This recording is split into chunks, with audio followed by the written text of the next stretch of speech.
Hello everyone. हम लोग कुछ ऐसी बातें करते हैं जिससे कि किसी का होता हुआ नुकसान थोड़ा सा कम हो जाए या उसकी समझ में कुछ ऐसा आ जाए जो मुझे पता है और शायद वो सामने वाले के भी फ़ायदा कर सकता है।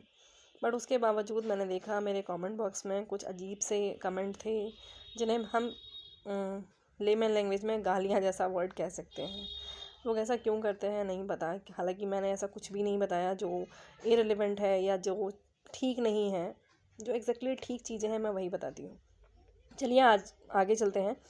क्या था ना, मैंने मार्केट्स में जो हुआ वो वीडियो पहले ही डाल दिया था क्योंकि मुझे वो चीज़ें बतानी थी। तो अब आगे चलते हैं और बात करते हैं कि कैसे मैंने बताया कि मार्केट जो है आज मूव नहीं करेगा, क्योंकि मार्केट की अपनी स्ट्रैटेजीज़ होती हैं।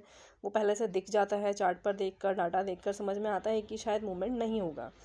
और जिस दिन मार्केट में मूवमेंट ना होना तो उस दिन ज़बरदस्ती अपनी कैपिटल मार्केट में डिप्लॉय नहीं करनी है, क्योंकि जब आप ज़बरदस्ती मार्केट में कैपिटल डिप्लॉय करते हो तो उससे वो कैपिटल ख़त्म होती है। क्योंकि जब आपने कैपिटल डाली मार्केट में तो उसमें दो चीज़ें तो हैं, एक तो ब्रोकरेज चार्जेस ज़रूर लगेंगे और दूसरा आपने ऑर्डर लगाया है तो उसके बाद आपको एसएल तो लेना पड़ेगा, क्योंकि प्रॉफिट तो होगा नहीं, क्योंकि आप जहाँ जाना चाह रहे हैं वहाँ तो मार्केट जाएगा नहीं। तो आपके एसएल लगेंगे और बाय द वे अगर आप एसएल नहीं लेते हो तो ज़्यादा कैपिटल जाती है। दोनों ही चीज़ें आपको ध्यान में रखनी कि अगर आप ऐसे दिन को चूज़ कर लेते हो ट्रेड करने के लिए जिस दिन नो ट्रेड डे है।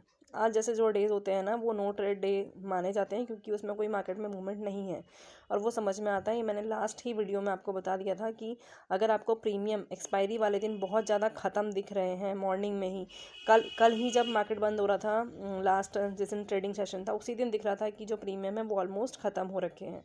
तो ऐसे डेज़ को जिस दिन प्रीमियम कम हो गए हैं, सुबह ही प्रीमियम बहुत कम है, तो उनको उस डे में कोई मूवमेंट एक्सपेक्ट नहीं किया जाता। तो ना ज़बरदस्ती कैपिटल अपनी डिप्लॉय नहीं करनी है। As we are option buyer, अगर हम ऑप्शन बायर हैं तो आपको पता होना चाहिए कि हमें एक पिन पॉइंट एंट्री चाहिए होती है, यानी कि एग्जैक्ट तभी एंटर करना है जब मूवमेंट हो रहा है। क्योंकि अगर बिना मूवमेंट के हम एंटर करते हैं तो फिर हमारा जो प्रीमियम है वो थीटा डीके की वजह से ख़त्म हो जाता है, धीरे धीरे गल जाता है। जैसे कि फॉर एग्जांपल आपने 10 बजे एंट्री बनाई और आपके एंट्री बनाने के बाद मार्केट ने मूव नहीं किया तो 10:15 बजे आपका 20 रुपये का प्रीमियम घटकर 18 रुपये रह जाएगा अपने आप, चाहे वो मार्केट गिरा ना हो या बढ़ा ना हो। यानी कि मान लो आपने कॉल साइड में एंट्री बनाई है, आपने कॉल बाई किया है, तो मार्केट अगर नीचे नहीं गिरा तब भी आपका जो प्रीमियम है वो तो गल के 18, 16, 17 रह ही जाएगा।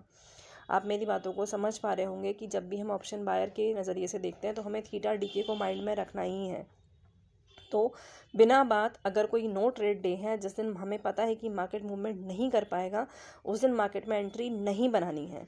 मार्केट में एंट्री ना बनाना भी आपकी कैपिटल सेव करना होता है। आपको अपनी कैपिटल बचा के रखनी है, मार्केट में सर्वाइव करना है। तो आपकी कैपिटल ही आपको एक दिन सर्वाइवल पर लेकर जाएगी। अगर आप अपनी कैपिटल ही खो दोगे तो फिर आप सर्वाइव नहीं कर पाओगे। तो जिस दिन ट्रेडिंग नहीं करनी है, ऐसे डेज दिख जाते हैं। तो जब भी आपको दिख रहा है कि मार्केट मूवमेंट नहीं दे रहा है तो उस दिन को अवॉइड करिए। हाँ, आपको मार्केट देखना है, स्लाइटली बैठकर मार्केट देखिए, लेकिन उसमें ट्रेड मत लगाइए, क्योंकि ट्रेड लगाने पे फ़ायदा नहीं होगा, सिर्फ नुकसान होगा, वो भी दो तरफा। पहला तो ब्रोकरेज जाएगी और दी सेकंड थिंग इज़ कि जो या तो आपको ऐसे लेना पड़ेगा या फिर ज़्यादा लॉस हो जाएगा। ठीक है। और साथ ही साथ कुछ चीज़ें और भी आपको ध्यान में रखनी है कि जब जिस दिन एक्सपायरी होती है ना तो उस दिन बहुत सारे लोग इस होप में आते हैं कि हीरो जीरो हो जाएगा, या जीरो हीरो क्या कहते हैं ना मुझे नहीं पता। होता है कि कोई प्रीमियम है 10 रुपये का, वो हो सकता है 100 रुपये हो जाए। तो ऐसा होता है, लेकिन वो कब होगा? वंस इन अ मंथ होगा या वंस इन अ 6 मंथ होगा। और उसके लिए आप रोज़ होप ट्रेड करते हैं, हर एक्सपायरी को आप होप ट्रेड करते हैं, ये नहीं करिए। ठीक है। क्योंकि क्या होता है, आप ऑप्शन बायर हैं, आप 2,000 रुपये लगा के सोच रहे हैं ये 4,000 हो जाए। आप सोच कर देखिए, आपने ऑप्शन बाय किया है, let suppose call option buy किया है, आपको फ़ायदा तब होगा जब वो कॉल का ऑप्शन बढ़ेगा, यानी कि मार्केट बढ़ेगा। लेकिन आपको बेचने वाला भी तो बैठा है ना, जिसने कॉल सेल करी है। अगर आप बाय कर रहे हो तो कोई तो कॉल सेल भी कर रहा है। जिसने कॉल सेल करी है उसने आपसे कई गुना ज़्यादा पैसा लगाया है। क्या आपको लगता है कि वो मार्केट ऊपर जाने देगा और आपको फ़ायदा होने देगा? सोच कर देखिए। जब जब भी हम एक ऑप्शन की बात करते हैं तो वहाँ पर दो लोग इन्वॉल्व हैं, एक ऑप्शन बायर और एक ऑप्शन सेलर। कॉल बायर है तो कॉल सेलर है।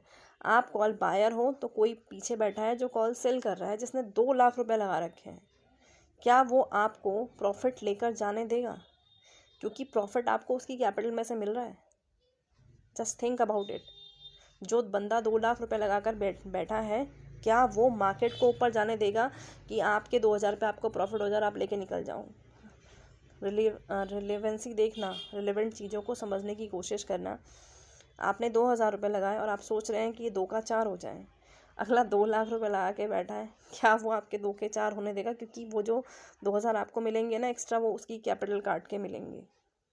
जिस दिन इतना चीज़ें कोरिलेट करके समझने की कोशिश करेंगे, आपको भी समझ में आएगा कि आज मार्केट में मूव होगा या नहीं होगा।